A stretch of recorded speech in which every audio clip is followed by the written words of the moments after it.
sebenarnya kalau kami dalam kondisi normal itu tidak apa-apa gitu.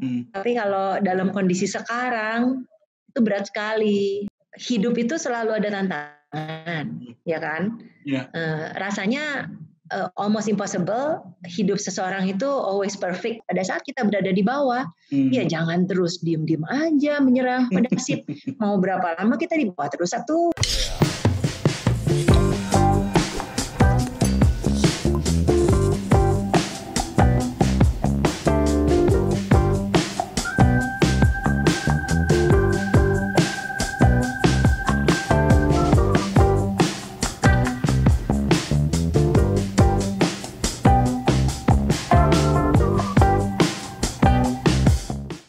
Teman-teman semua, saat ini Bu Yeni ini kesibukannya sebagai pemimpin perusahaan olahraga ya Bu ya? Di Curves Indonesia, betul ya? Iya betul. Betul. Nah, kita mau dengar nih sharing Bu Yeni, terutama bagaimana menghadapi situasi akibat COVID ini. Oke Bu Yeni, boleh share Bu?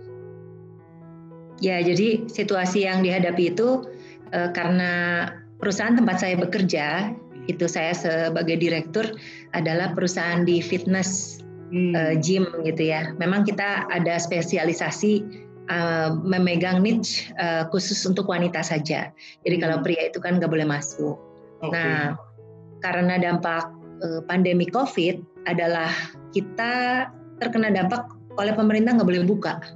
Okay. Mau kita buka pun nggak boleh, pasti kena Satpol PP gitu. Yeah. Karena kita kan termasuk kategori tempat yang dilarang untuk beroperasi. Yeah. Nah kan yang boleh beroperasi kan kategori tertentu aja tuh, seperti medis dan lain-lain. Nah terus yang kebutuhan dasar gitu kan masih boleh. Tapi kayak kita itu fully nggak bisa operasi. Nah padahal kita itu perusahaan yang sangat mengandalkan pendapatan dari revenue di dalam setiap bulan untuk bisa terus bergulir gitu. Karena kan itu perputaran uang ya, semuanya perputaran uang. Nah jadi waktu itu tanggal 23 Maret ya, mulai harus PSBB, harus tutup. Karena itu kita kan yang di bisnis fitness tuh langsung kayak kena dampak. Jadi jumlah member yang latihan itu menurunnya drastisnya tuh luar biasa. Jadi kalau misalnya sehari itu biasanya saya bisa ada 100 orang yang berlatih, itu paling yang datang itu sekitar 15-20 gitu. Jadi kemudian customer yang biasanya datang, calon customer yang mau sign up untuk membership, itu dari yang biasanya banyak, sehari itu bisa sampai 15 orang, bisa sampai ke 0 gitu. Jadi memang pada saat itu terjadi, terus kita kan langsung ada pengumuman pemerintah bahwa harus ini, harus itu. Akhirnya kita kepaksa bersama-sama ngikutin semua gym lain tutup. Oke, waduh. Dan kita kan ya tahu sendirilah. Sebetulnya sampai titik hari ini pun nggak boleh buka. Gitu. Dan PSBB Bandung pun diperpanjang sampai ke 12 Juni. Kalau lihat pengumumannya Jokowi kan, Pak Presiden Jokowi kan, kita baru mungkin di tanda kutip baru bisa buka tuh 6 Juli. Nah, jadi kalau di kita notabene ya karena April Mei tidak beroperasi itu nggak ada pendapatan, 0 aja. Nah kita terpaksa menggunakan cash reserve yang ada kan. Tapi yang cash reserve itu nggak bisa ada terus kan karena terpakai karena biaya berjalan. Biaya berjalan, apalagi bayar karyawan, bayar listrik, telepon, apalah, internet semua jalan kan. Pajak juga kan tetap jalan. Akhirnya puji Tuhannya ya itu boleh libur dulu gitu kan. Ada gitunya. Cuman udah ya kalau kita sih karyawan dapat paycut yang sangat besar. Karena kita perlu untuk survive gitu. Nah, di kondisi seperti itu kalau yang ditanya kalau kepada saya pribadi, ya saya sih nggak bisa berdiam diri gitu karena saya juga dampaknya besar sekali kalau buat diri saya karena kan pengeluaran yang biasa itu tetap berjalan kan. Betul. Mau saya makan, membiayai keluarga, pendidikan anak itu, pokoknya kalau bayar biaya pendidikan anak sakit kepala lah, nggak cukup gitu. Karena kan biasanya ada pendapatan berapa, terus menciut sekian persen, ya nggak ada lagi. Jadi aku pikir daripada saya diam-diam aja, saya nggak boleh menunggu dong. Emangnya mau kapan? Buktinya kan sampai sekarang juga belum pasti tuh. Bener boleh buka kapan? Ya udah, saya nggak mau tinggal diam. Aku mau tunggu berapa lama? Gitu. Jadi aku bilang ya sudah, yuk kita mulai sesuatu. Kebetulan ada partner ini teman aku yang berminat. Yuklah kita mulai aja. Pokoknya do something. Sekarang apa nih yang prospektif di masa COVID? Salah satunya itu prepacked food. Nah jadi kita udah mengamati ya. Ternyata kalau makanan yang prepack, apalagi waktu itu mendekati Lebaran itu laris.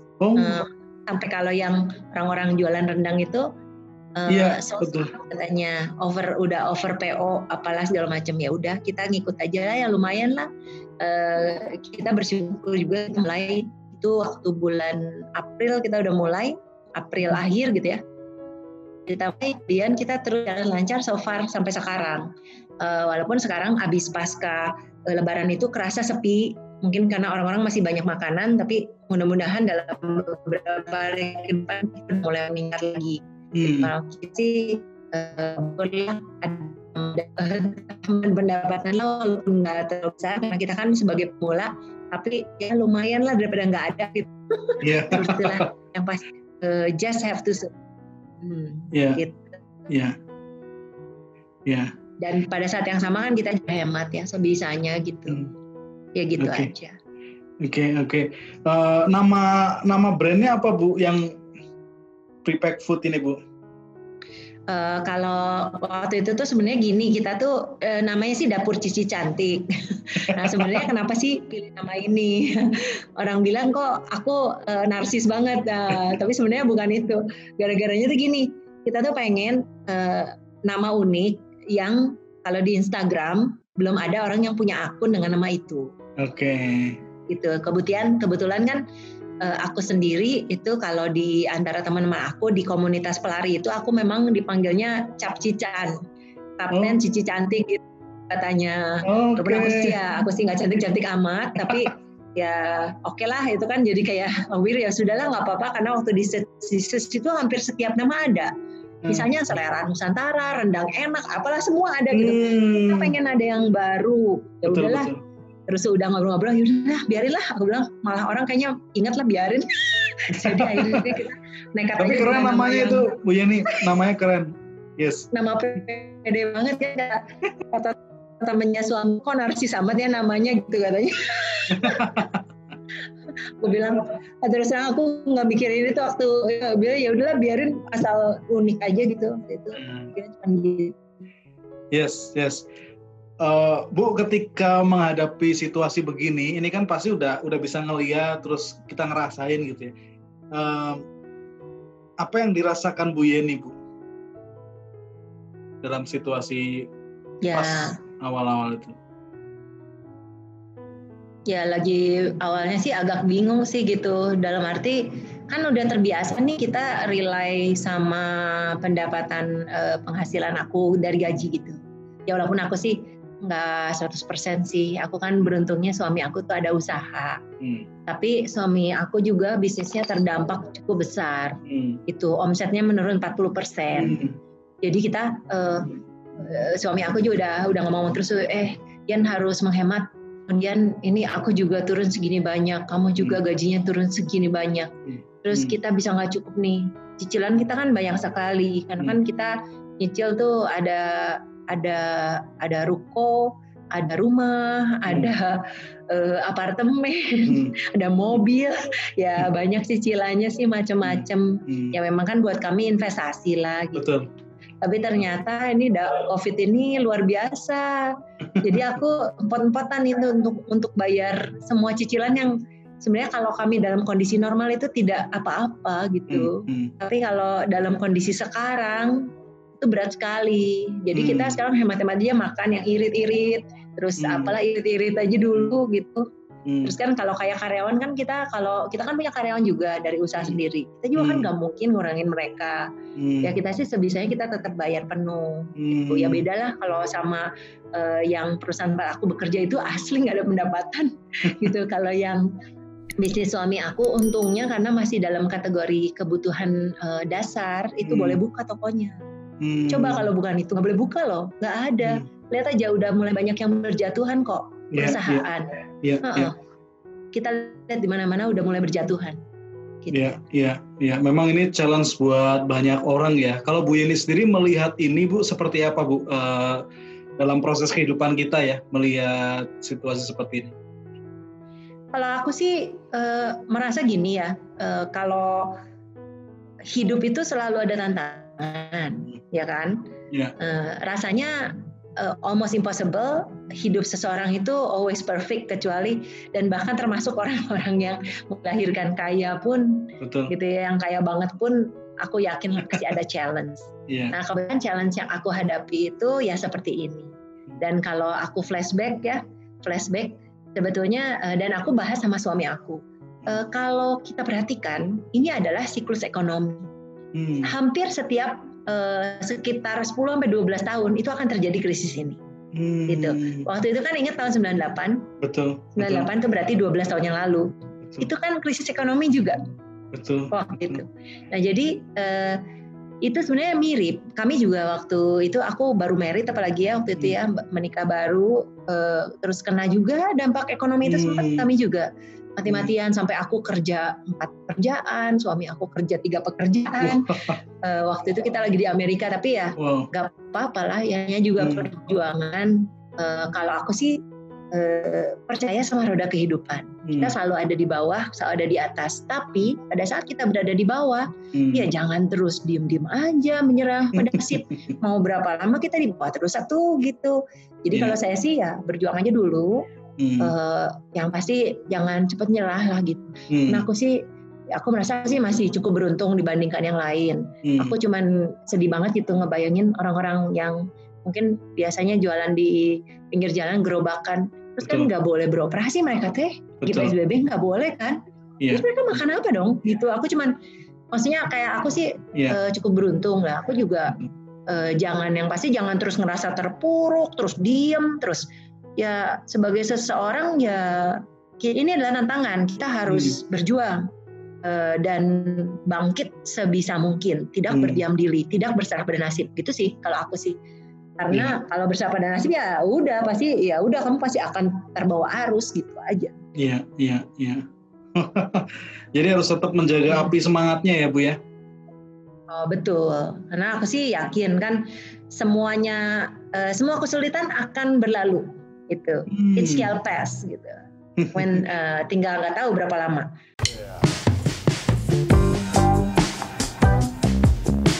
We have to fight, we have to survive, we have to do our best. Cuman mikir di kepala, nggak ada action.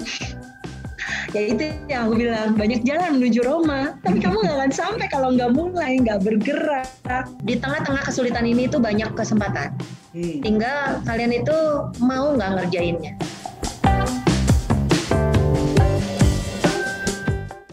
Dan kita kan sebagai seorang manusia ya, we have to fight, we have to survive, we have to do our best gitu untuk bisa survive bertahanlah di masa-masa sulit ini. Oke. Tadi Bu Yeni mengatakan semua ini pasti lewat lah ya. Nah itu dari mana Bu Yeni punya keyakinan itu Bu? Kalau aku sih yakin gitu ya, kalau namanya roda kehidupan, bisa di atas bisa di bawah. Kalau kita mengalami kesulitan pun pasti akan ada masa yang begitu berat buat kita, tapi terus nanti itu akan berlalu gitu, akan bergulir. Itu kalau aku sih punya keyakinan itu. Karena kan nggak mungkin lah, ya samalah kayak bola dunia kan nanti habis malam terang lagi gitu, siang malam lagi ya muter, tinggal nggak tahu berapa lama siangnya berapa malamnya di dalam hidup kita kan, tinggal aja sih. Jadi jangan terus putus asa ya, karena aku kan ada orang yang putus asa gue bunuh diri aja atau apa. Menurut aku tuh doesn't make sense gitu. Ya udah berjuang aja dulu, udah ini juga akan berlalu gitu. Cuman nggak tahu berapa lama ya. Karena kan kalau kita lihat pandemi COVID ini sebetulnya estimasinya 2 tahun mungkin baru bisa pulih nih ekonomi. 2 tahun mungkin perkiraannya. Wah, lumayan juga 2 tahun ya. Iya, kan kita nggak bisa mikirin sesebentar itu. Karena kan sekarang gini, kan kalau mengerti ini nggak mengerti roda ekonomi penciptaan uang. Kan kalau misalnya uang berputar, berarti kan akan ada uang yang diciptakan. Masalahnya rodanya lagi dimatiin. Oke. Nah, berarti ada ada rippling effect, betul. Yang terjadi.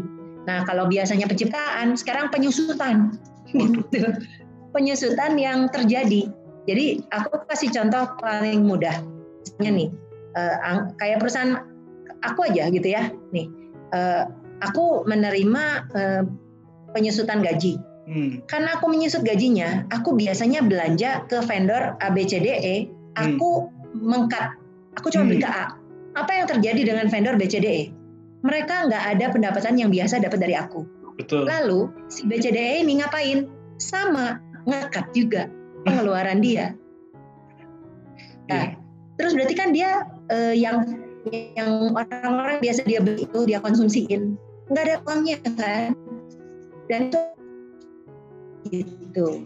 Jadi pasti efeknya itu bukan cuman satu tahap, tapi itu akan sama seperti efek penciptaan uang kalau uang lagi growing. Ini menciut gitu, tapi dengan multiplication effect. Karena bahkan orang yang punya uang pun akan sedikit menahan pengeluarannya, berjaga-jaga takut kan. Nah, berarti apa yang terjadi? Semua akan kena dampak. Gitu.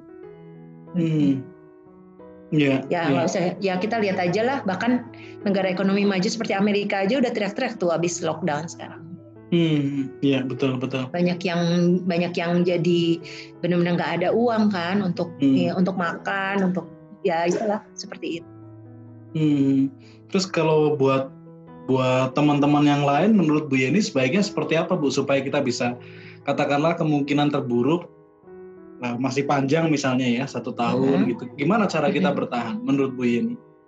Ya kalau aku sih sebetulnya ya di dalam pemikiran aku ya ini mah pribadi juga aku belum tentu benar. Yang pasti yang pertama jangan berdiam diri, jangan nunggu. Nah, kalau nggak nunggu apa? Kedua, mencoba cari celah atau opportunity. Karena kan tahu kan pepatah where there are difficulties lies opportunity. Seperti sekarang masa sulit, tapi kan ada tempat yang beropportunity.